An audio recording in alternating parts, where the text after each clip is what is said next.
We are sitting here right now in Nature's Hunger Studios Actors Lounge. We are here to interview Joe Cepeda. Welcome, Joe. Hey, glad to be on the show. So how did you get started collecting?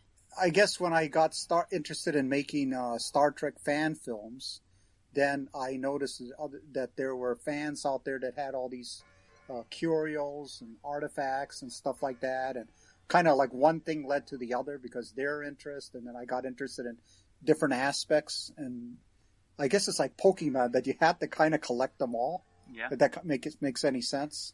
So when did you get into Star Trek initially? So we're sitting here, had just had a tour of your studio. We're looking at your amazing Star Trek memorabilia collection. And we have to, it looks like a lifetime worth of memorabilia. When did the passion for Star Trek first begin? Well, it started, first of all, I have to go back to the very beginnings when I was around 12.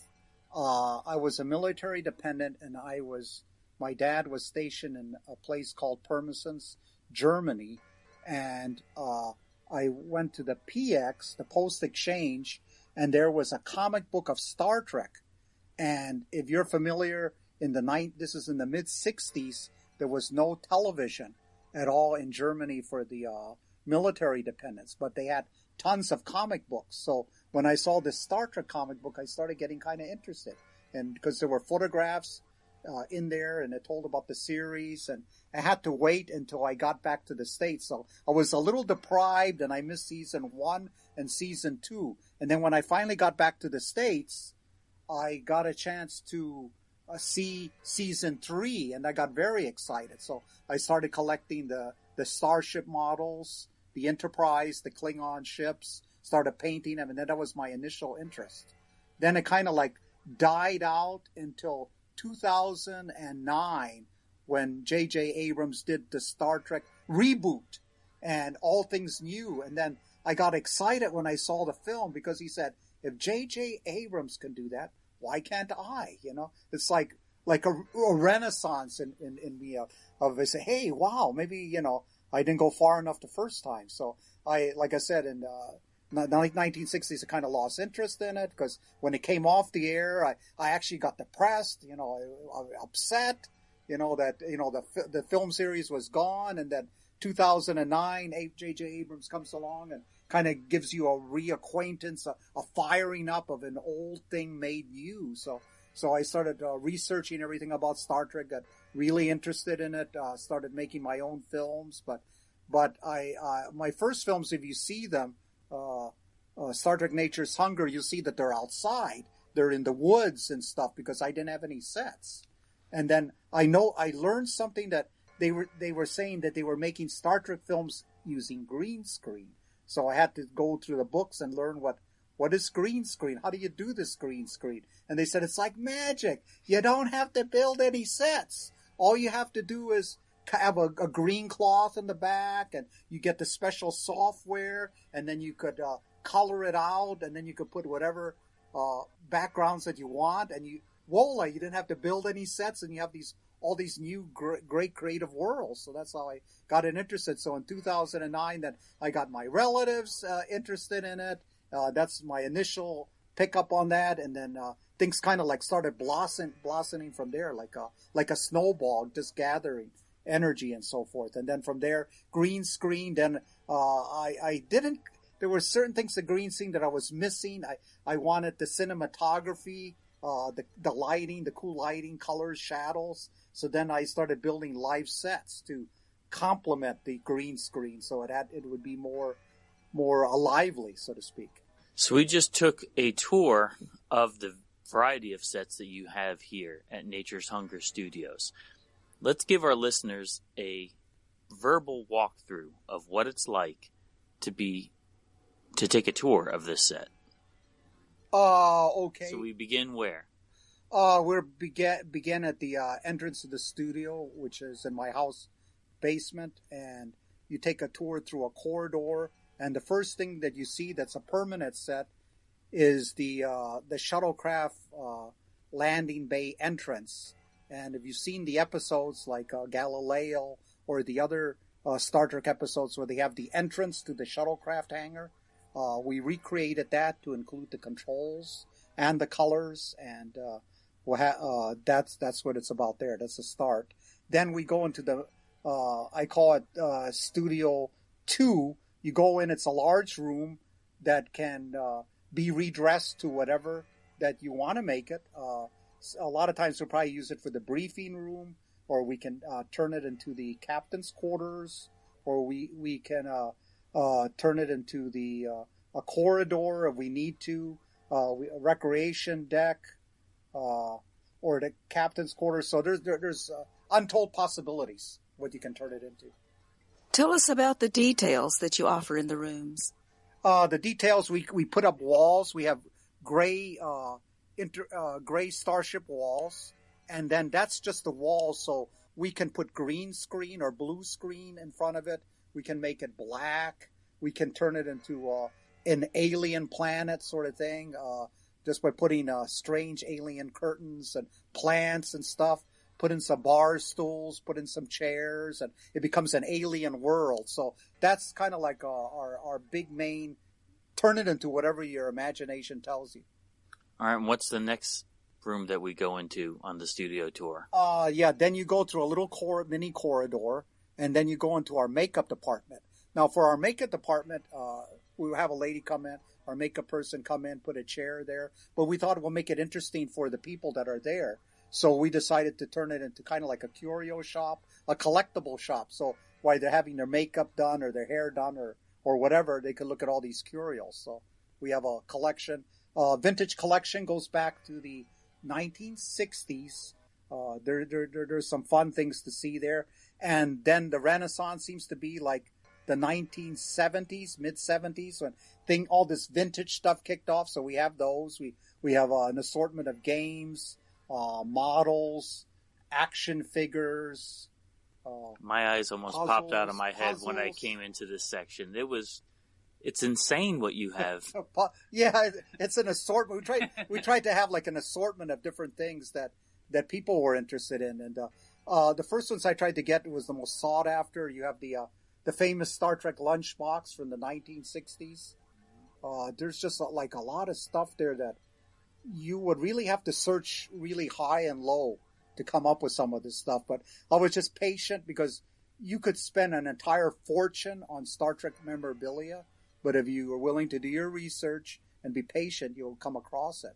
And also there's a Star Trek memorabilia guide that'll tell you some of the fantastic things that's there. There's one I just learned yesterday about Star Trek parachutes. I had no idea that they made Star Trek parachute kits and things like that are out there. But if you look for it, and do your homework, it's there. Okay, describe the next stop on the tour. Then you arrive at our green screen studio, and we have an area where we can do green screen. It's well lit, and that's where we do it there. And it can be expanded to a larger green screen studio. And we also have an area that we call the bridge, and we have a complete control console and the captain's chair that's available for filming. But when we actually do the filming, then we take the backdrop. There's a fake backdrop that looks like the Starship Enterprise. The backdrop comes off. We fill it in green screen. Then we add CGI in back of the actors so that it looks more realistic. Because when they look at it, you want to see the flashing lights in back. You want to see things moving. You want to see other actors running around in the back. We can do that. And what the future is that in that area, we plan to build like a 15% mock-up of the bridge. Because I was saying to actors that they actually want a bridge that they can be on. So we got inspired by Star Trek The Next Generation, Relics, where they built like a quarter of the bridge, and then they could duplicate it with CGI. So all we have to do is do like less than a quarter of the bridge, and they can actually touch and feel the bridge. And then for close-ups, we would use that for close-ups. And for the large one, we could use CGI. So that's when we don't want to do a lot of traveling. Our ultimate goal, of course, is if we raise the funds to go to places like Kingsland, that we can do that. But to save on money and get people, people that are local and nearby, we can save money that way. But that's our goal, to build a 25 percent bridge. It's live action. And you're located just south of Atlanta, Georgia. That's correct. Yep. And we just got a tour of, what would you call it, the props department? Oh, yeah, we have a props department, a props room. That's where we keep all the masks, some of the costumes, some of the other props, or relics that we need for set dressing. And I'm always looking for George Dickel bottles to make Saurian brandy. And now I know why it's so hard to find, because you've been hoarding them. No, actually, they're out there. If as long as you don't put Star Trek in your search, like eBay or Etsy, then you'll find them at more reasonable prices. Mm-hmm. But once you put Star Trek bottles, then they charge like a mint. Mm-hmm. That's the secret, man. It's buying from people that don't know that they're a Star Trek bottle. So tell us some more highlights that are in the props room. Well, we have some alien masks. You just saw some of the Gorn masks that'll be in a future Gorn film. Saurian masks. We have that too. We have some other masks that we didn't put on display. We got some Prey Mantis masks. And some of the other ones that you did not see is the Planet of the Apes masks, because we do want to make another Planet of the Apes film. We are very excited about that. We did 2 Planet of the Apes films. Star Trek means Planet of the Apes, so we plan to do a third. A return. So that will be the masks and stuff, and we're collecting the paraphernalia for that. Yeah, I just want to say I liked your Tao of Spock poster as you walk into the basement. Oh, yes. We collect a lot of those sayings. There's a lot of those out there. And then that one, too, is great. And then there's another one about everything I learned about life I learned from Star Trek. Okay, yes. the compliment, like bookends that complement each other. There's a lot of those cool things out there, and so they're just rare and exciting to get hold of. So we've known you for years. We're happy to have you as a friend, and to see your passion for Star Trek and how it has encompassed your lifestyle. Totally. I mean, it's taken over half of your house. I never thought of it that way, but you're right. Very observant, very astute. I am in total awe. Every time we go into a room, we're finding more and more treasures, things buried in the corners. You would have to look. But they're all very well organized. So we came here to talk about Nature's Hunger. Right. And what about Nature's Hunger? And we enjoy watching your Nature's Hunger productions. What makes your production so different than others? Well, we try to use our imaginations and stories that we really have a passionate about. And one is the one that the first one, I'll say our flagship that started it all was the Court Martial of Dorothy Gale, which we had a number of episodes. We have shot 28 episodes, by the way. But our goal is to get that thing finished. We got to the point now where she's ready to find a lawyer, and that's the next film, A Fighting Chance, that'll be coming out. Mm-hmm. And that'll go into the rigmarole of finding the lawyer. So that's another episode. And in that, we're going to explore San Francisco and meet some alien creatures along the way to do that. Mm-hmm. So we're excited about that. So how can our listeners find out more about Nature's Hunger and view some of your productions? Several ways. Okay, one, you can go to Facebook and type in Star Trek Nature's Hunger. And in Facebook, that's where we're going to post our latest production notes of what's going on, our future films, our props that we got in production, things that are going. What we haven't done yet, now that you brought that up, in our Facebook, we never put any of our collectibles, so maybe that's something we'll probably do to capture people's interest. But in terms of how we're different, we have some pretty good ideas. It's not just about the Court Martial of Dorothy Gale, although that's one of our themes that we're doing, but we have some other exciting films that we'd like to do. And one of them is kind of like a Star Trek meets the Twilight Zone. I wanted to play like a Rod Serling, except I'm calling him Joe Serling. And we have written a Twilight Zone type episode in Trekkie style, and we're excited about doing that. So you'll be seeing that. That's different. Another one that we have is that we were inspired by Abraham Lincoln, when Kurt meets Abraham Lincoln in Sirach, right, and Colonel Green and all that. They say, man, we're going to have to do a take on Abraham Lincoln. All right, we got to get him in to do a story on him, but there got to be like a twist. So we came up with Abraham Lincoln Klingon Killer. So we're excited about doing that. It's a unique film with a unique story and a theme, and we're going to be doing that. So we're excited about that.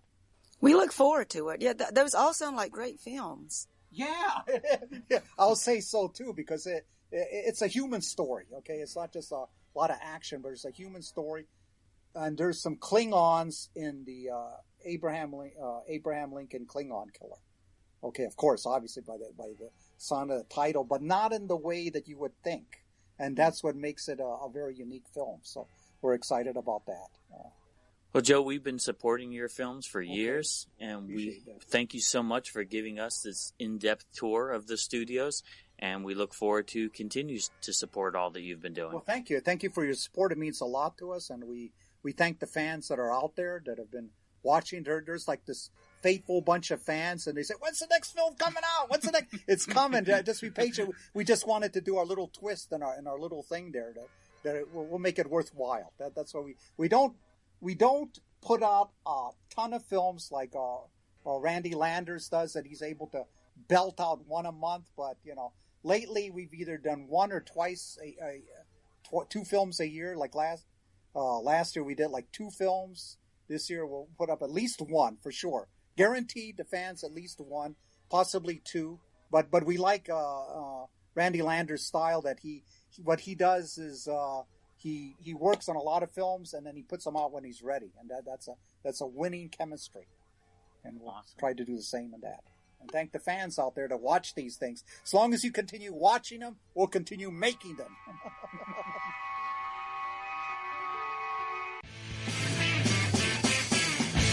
Thanks for listening. Make sure you hit that subscribe button and join our Facebook group. Live long, and may the Force be with you. Nanu Nanu.